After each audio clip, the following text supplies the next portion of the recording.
Every parent wants their child to eat a well-balanced diet, but how far is too far when it comes to monitoring what they eat? Yeah. There is now a name for that on TikTok. It's called almond parenting. For me, it was get out of there. Yeah, exactly.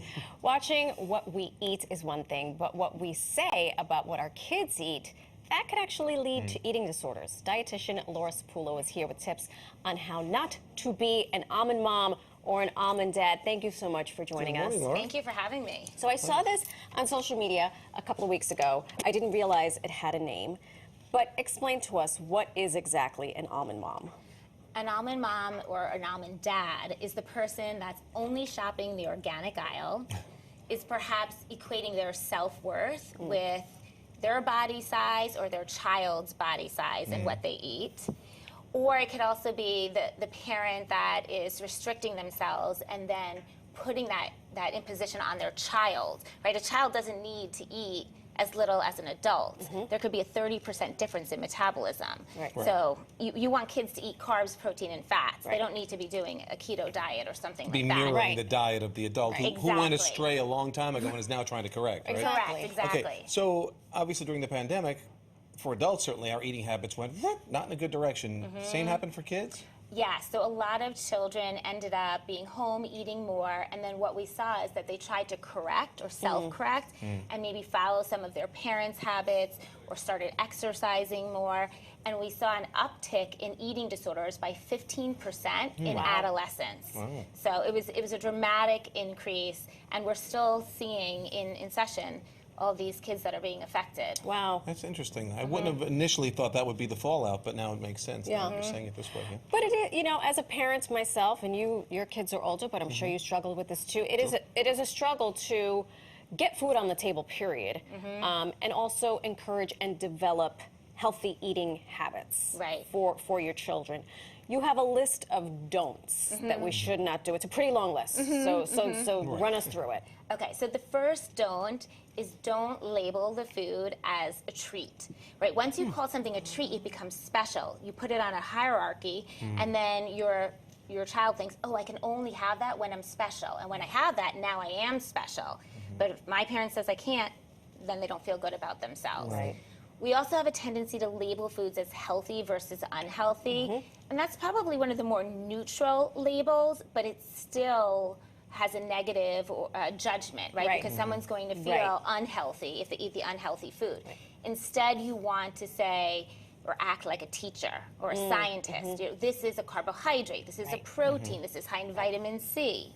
Right. And then the other thing that you don't want to do is label food as bad or good, right? So if you eat a bad food, it's a judgment. How will you feel?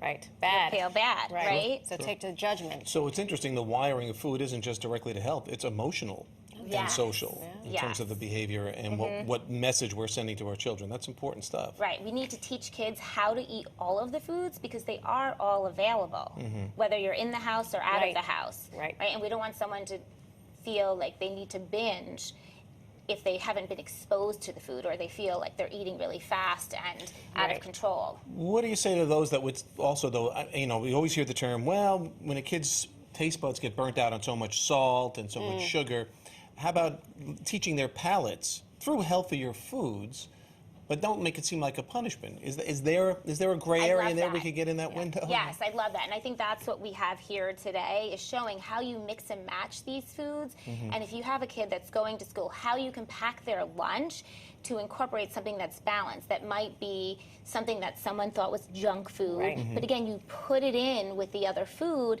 so everyone learns how to eat it. Right, because you can't. Everything has a consequence. You can't eat all food all of the time. Right. Our motto is eat kale and cupcakes. So you have to learn that moderation. I was wondering why these two are sitting here so close. I've never seen a red velvet cupcake sitting right next to a dish I love it. Kale. So this is really. So walk us through some of the do's and how we encourage healthful eating. Kale chips. Right.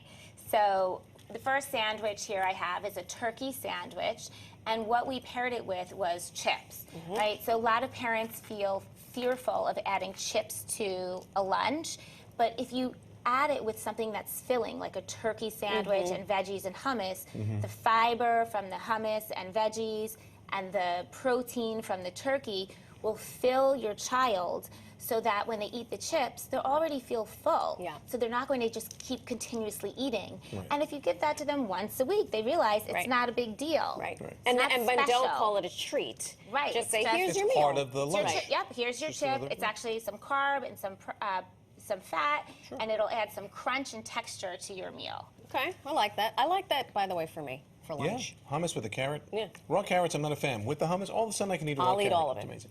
amazing. So the next one is a bagel with cream cheese, which we know most kids will eat. Yep. But how do you balance it out? Because the cream cheese doesn't have enough protein, right? So I added in the back 2 pieces of cheese. hold the baby. So that's Yeah. another 14 grams of protein. Yep. Oh, Jesus. And then an apple for fiber. fiber. So again, you're trying to give carbohydrate, protein, and fat in the meal. And by adding the cheese, the cream cheese, apple, and the bread, It you balances get that the whole whole thing out. balanced meal. Great texture combination too, which I think is important. They always Mm-hmm. Right. want a little crunch somewhere along the line. Right. We're always thinking of color. We're always thinking of texture, taste, right? Anything that can help promote their balanced eating. Yeah. I see cookies. So, right. So the next one, my favorite, is the chocolate chip cookies. So a lot of people would consider that, again, an unhealthy or a junk food. But what I would say is, no, it's cookies. It's Right. a sweet side or a sweet Right. snack. And in moderation is not going to be the end of the world. Right. I mean, all kids need to eat Yeah. cookies. 100%. In my opinion, right? So we have to figure out. Me too.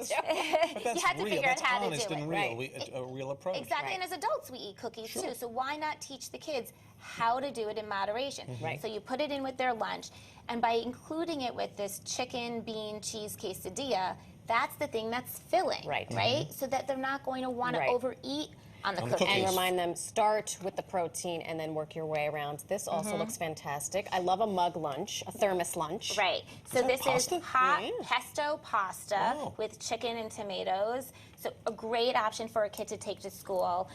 Whole wheat pasta has just as much protein as the chickpea pasta. So everyone's going crazy, Well, being the like, "Oh, you have to have like the gluten-free clean or clean, yeah. pasta," right? You could give whole wheat, and that's And just it does the as same good. thing. We're running Right. out of time, and I want to make sure we get Okay. to this last one. Are these nuggets? So yeah, so baked chicken nuggets, and then we gave a bag of olives. That's a great love snack. that. Oh, I like that. Something different. It's a fat that actually helps your heart. Right. So this is a good way to teach kids how to eat. So if you want to have your chicken nuggets, what do you pair it with? Yeah. Right. You've got the Great olive information. applesauce. The kale and cupcakes. You used that word restrictive before, and that's important. Don't make them feel like they're being restricted from having Yeah. something, so they get an opportunity to taste all of it. Right. We want to I give love them it. the honor to choose and honor their own internal cues. Really Well, important thanks so much. lessons. Good and information. important lessons for adults, too. I love it. Thank you so much, Laura. Thank you.